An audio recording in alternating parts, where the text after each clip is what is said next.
En aquel cruce vacío, seguí cumpliendo unas órdenes que nadie se tomó la molestia de revocar. Veía desaparecer nuestros propios camiones del mapa real, mientras en los papeles mi pelotón ya no existía. Cada llamada por radio era un eco distante de un sistema saturado que nos daba por replegados sin preguntar. Cuando el enemigo cerró el cerco, comprendí que no nos habían abandonado por maldad, sino por desajustes y prisas. Aún así, fui yo quien mantuvo a mis hombres en un cruce que, para el mando, llevaba horas vacío. El 14 de octubre de 1944, en un sector secundario del Frente Occidental, un pequeño cruce de carreteras rurales al norte de la ciudad francesa de Metz aparecía apenas señalado en los mapas de operaciones como un punto sin importancia aparente. Era una intersección entre un camino asfaltado de uso logístico y una estrecha vía de tierra que llevaba hacia una línea de alturas boscosas donde se sostenía la defensa alemana. La ofensiva principal se desarrollaba varios kilómetros más al sur, con divisiones enteras concentradas, artillería pesada y unidades acorazadas. Aquel cruce, sin embargo, había sido marcado semanas antes como punto de enlace entre columnas de suministro, ambulancias y pelotones de reserva. En ese tramo del frente, las operaciones se habían vuelto una combinación de avance lento, desgaste y constantes reajustes de sector. Las unidades aliadas rotaban de línea con frecuencia, se reorganizaban batallones y se modificaban los límites entre mandos. Cada cambio implicaba nuevas órdenes, correcciones cartográficas, modificaciones en los itinerarios de marcha y nuevas claves para los operadores de comunicaciones. En esa maraña de papeles, flechas, anotaciones a lápiz y mensajes por radio, pequeños detalles podían pasar desapercibidos. El cruce había sido asignado a un pequeño grupo de infantería, un pelotón reforzado encargado de mantener la seguridad de la intersección y observar cualquier movimiento alemán en los campos y setos que la rodeaban. Su tarea, en teoría, era rutinaria: vigilar, mantener abierto el paso, informar de cualquier actividad enemiga y proteger el posible tránsito de vehículos propios. No formaban parte de la punta de lanza de ninguna gran ofensiva, ni encabezaban un asalto a una ciudad. Eran, en la lógica de la planificación, una pieza menor que aseguraba que el engranaje general no se atascara. Entre ellos destacaba un operador de radio joven, conocido por todos simplemente como el operador del pelotón. Pasaba gran parte del día junto a su equipo, instalado bajo una lona en una zanja ligeramente elevada desde donde se veía, a través de los árboles, la cinta gris del asfalto. Su rutina consistía en comprobar el estado de las baterías, ajustar la antena, registrar los mensajes y mantener actualizada la hora, las frecuencias y las consignas del día. Pasaba informes periódicos al puesto de mando de compañía, que a su vez dependía del batallón. La posición del pelotón era modesta pero bien definida. Un grupo ocupaba una casa de piedra parcialmente dañada en la esquina del cruce, con sacos terreros en las ventanas bajas. Otros se distribuían en pozos de tirador camuflados en los márgenes de los campos. Habían improvisado un pequeño puesto sanitario en el sótano de la casa, con camillas hechas de puertas y mantas. En los momentos de calma, el cruce parecía casi un lugar de tránsito civil, con el sonido lejano de motores y, ocasionalmente, el paso de un camión aliado que llevaba munición o raciones hacia la línea. En los mapas del batallón, el cruce estaba marcado con un simple símbolo y una anotación a lápiz: pelotón de seguridad, enlace. El puesto de mando de batallón se encontraba varios kilómetros hacia la retaguardia, en una granja adaptada para uso militar. Allí, en una habitación con mesas de madera cubiertas de mapas, trabajaban los oficiales de operaciones y los suboficiales de comunicaciones. Los teléfonos de campaña sonaban de forma regular, las radios chisporroteaban y los mensajes llegaban en papel fino, doblados y sujetos con clips. En la segunda semana de octubre, el sector vivió una serie de cambios aparentemente menores pero significativos. Se ordenó un reajuste de los límites entre dos batallones vecinos. Una carretera secundaria se declaró sin prioridad logística y se recomendó concentrar el tráfico en rutas mejor acondicionadas. Al mismo tiempo, una brigada más al sur solicitó refuerzos y se reubicaron reservas de infantería. Todo ello generó un flujo adicional de órdenes, contraórdenes y correcciones que pasaron por el puesto de mando. El pelotón en el cruce recibió una instrucción clara unos días antes: mantener la posición hasta nuevo aviso, asegurar el cruce y no retirarse sin autorización expresa. El jefe de ese pequeño grupo, un suboficial veterano acostumbrado a tareas de cobertura y retaguardia, anotó la orden en su libreta con fecha y hora. La consigna era simple en apariencia, pero llevaba implícita la confianza en que, si la situación cambiaba, el puesto de mando se lo haría saber a tiempo. El suboficial se apoyaba en esa cadena de comunicaciones como parte natural del sistema. La fragilidad de esa cadena comenzó a hacerse visible de manera casi invisible. Un enlace telefónico de campaña que conectaba la compañía con el batallón sufrió interrupciones frecuentes debido a la humedad, los vehículos y los proyectiles que habían dañado el tendido. Los operadores tenían que improvisar empalmes, cambiar tramos de cable y, en ocasiones, recurrir solo a la radio.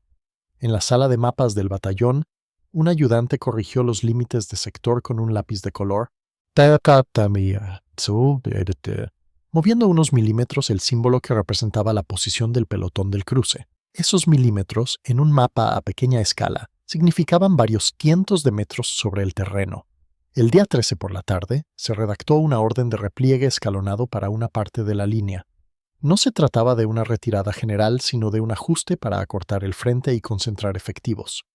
La orden indicaba que ciertos pelotones debían abandonar posiciones expuestas y retroceder a una nueva línea de defensa. En el borrador original, el cruce aparecía incluido entre los puntos a evacuar. Sin embargo, un oficial de operaciones lo interpretó como punto de tránsito ya no prioritario y modificó ligeramente la redacción. En la versión mecanografiada que se distribuyó a las compañías, el nombre del cruce aparecía junto a otros topónimos similares. La línea que se refería específicamente al pequeño pelotón quedó ambigua. Un ayudante asumió que la compañía ya había recibido instrucciones previas y no insistió.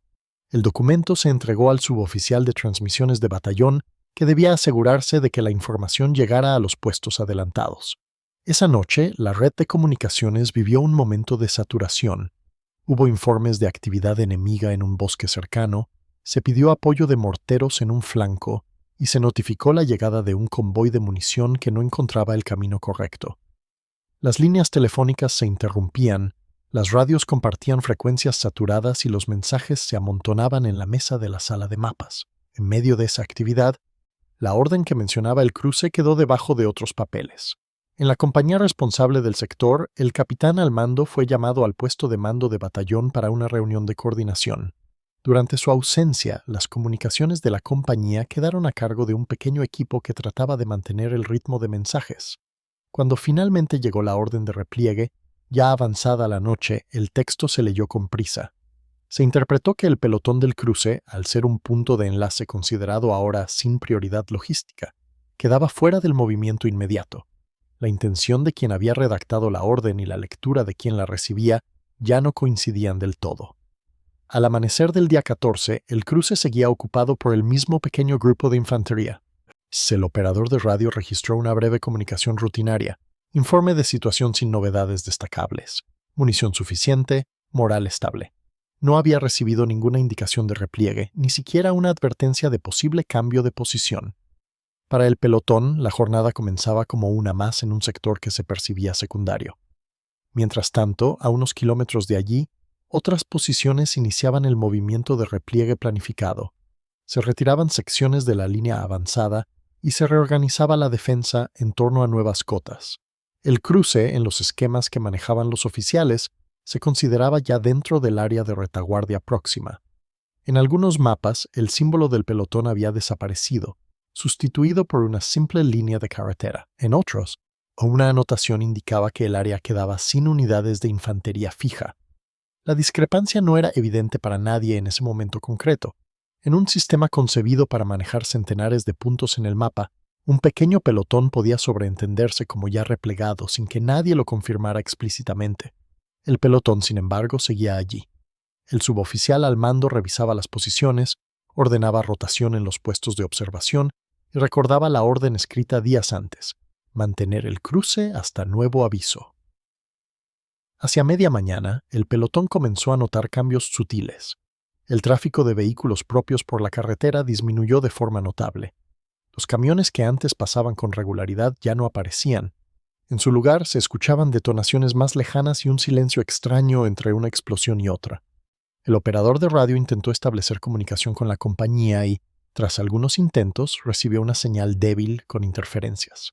La respuesta fue confusa. Desde el otro lado, una voz comentó algo sobre reajustes de posición más al oeste y dio la impresión de que el pelotón ya estaba en proceso de movimiento.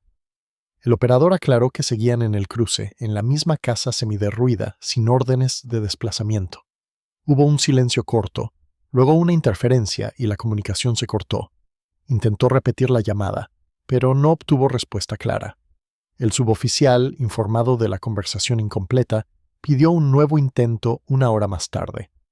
La radio devolvía fragmentos de mensajes dirigidos a otras unidades, nombres de posiciones que no coincidían con la suya y referencias a una nueva línea defensiva. En ningún momento se emitió una orden directa para ellos. Desde su punto de vista, la cadena de mando simplemente estaba ocupada con otros asuntos. Pasado el mediodía, comenzaron a escucharse en la distancia motores de vehículos que no reconocieron como propios. También se percibió el eco de artillería con una cadencia distinta, más irregular, que sugería preparativos en el otro lado. El pelotón reforzó las posiciones alrededor del cruce, no por recibir una orden concreta, sino por pura prudencia. En el pozo del operador de radio, la antena se ajustó una vez más, buscando una señal más limpia. En el puesto de mando de batallón, la ausencia de noticias específicas del cruce no generó de inmediato alarma. En los partes de situación, el sector se resumía con fórmulas breves: línea reorganizada, enlace estable, sin cambios significativos. Cuando se revisó el listado de unidades y ubicaciones, el pelotón del cruce aparecía marcado, en una anotación antigua, como a replegar según plan. Nadie, en ese repaso rápido, comprobó si esa acción se había ejecutado o solo se daba por supuesta. El problema adquirió otra dimensión cuando, a primera hora de la tarde, una unidad de reconocimiento informó que fuerzas alemanas estaban explorando los caminos al este del cruce. Para el batallón, sobre el papel, eso significaba que el enemigo se acercaba ya a lo que se consideraba retaguardia inmediata. Se discutió brevemente la posibilidad de artillar la zona para impedir cualquier intento de avance por la carretera. Ese debate se dio sin que ninguno de los participantes tuviera la certeza de que el pelotón seguía allí. El pelotón, por su parte, observó a través de prismáticos figuras moviéndose entre los árboles lejanos.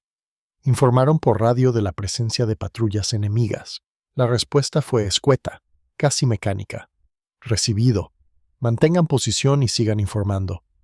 No hubo mención a refuerzos, ni a relevo, ni a un repliegue coordinado. El suboficial interpretó que, a pesar de todo, debían continuar cumpliendo la orden original. A medida que avanzaba la tarde, la sensación de aislamiento se hizo evidente. El pelotón llevaba horas sin ver un solo vehículo aliado pasar por el cruce. Algunos hombres comentaron en voz baja que la línea principal debía haberse retirado. El suboficial mantuvo la disciplina, insistiendo en que no actuarían sin órdenes claras. Las normas, repetidas en los meses anteriores, desaconsejaban cualquier movimiento unilateral que pudiera provocar confusión o fuego amigo. Sin embargo, la realidad en el terreno se estaba alejando de esas normas. Las patrullas alemanas comenzaron a aproximarse más, probando con disparos aislados y pequeñas incursiones en los bordes de los campos. El pelotón respondió con fuego controlado, manteniendo la posición alrededor de la intersección. El operador de radio envió nuevos informes, cada vez más urgentes, sobre el aumento de la presión enemiga. Las respuestas eran vagas, con menciones a evaluar la situación y mantener la calma. En algún punto de la tarde, la orden de apoyo que habría debido enviarse hacia el cruce se perdió en una cadena de prioridades. Una batería de artillería recibió instrucciones contradictorias sobre qué cuadrícula batir. Un oficial decidió concentrar el fuego en un bosque más alejado, donde se sospechaba un movimiento importante de tropas. La pequeña intersección, apenas un punto en el mapa, quedó fuera del plan de fuego. A nivel de papeles y diagramas, ese espacio se desdibujó. El suboficial, que no conocía nada de esas decisiones, seguía disponiendo a sus hombres como si el pelotón formara todavía parte de una línea más amplia. Distribuyó las municiones, reorganizó los puestos y pidió a uno de los hombres que revisara los caminos laterales por si quedaba rastro de vehículos propios. El explorador regresó al cabo de un tiempo con una impresión inquietante. Las huellas más recientes en el barro correspondían a ruedas que se alejaban, no que se acercaran. La idea de que el cruce hubiera dejado de ser un punto de paso para la propia fuerza comenzó a consolidarse. La luz empezó a disminuir. Los disparos de tanteo se hicieron más frecuentes. El pelotón repelió varios intentos de aproximación a corta distancia. Sin apoyo de morteros ni artillería, su defensa dependía exclusivamente de las armas ligeras y de la disposición del terreno. El operador de radio insistió con nuevos mensajes, enfatizando que el enemigo estaba ya a menos de unos cientos de metros.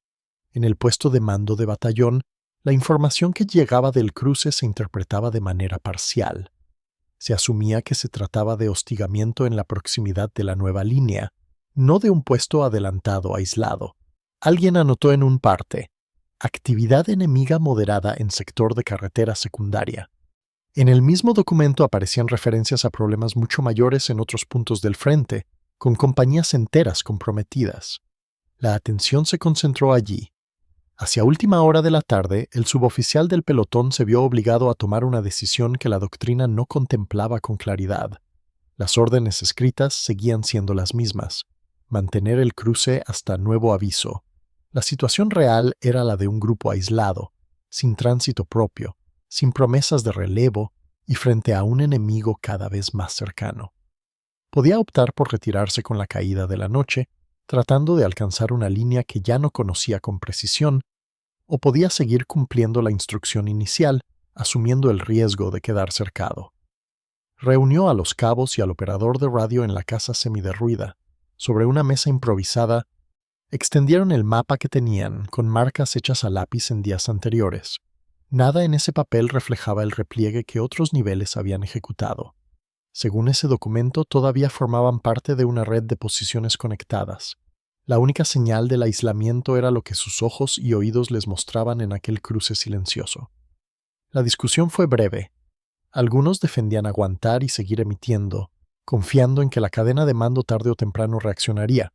Otros sugerían retirarse en pequeños grupos antes de que la noche hiciera imposible orientarse y antes de que el enemigo cerrara completamente la salida.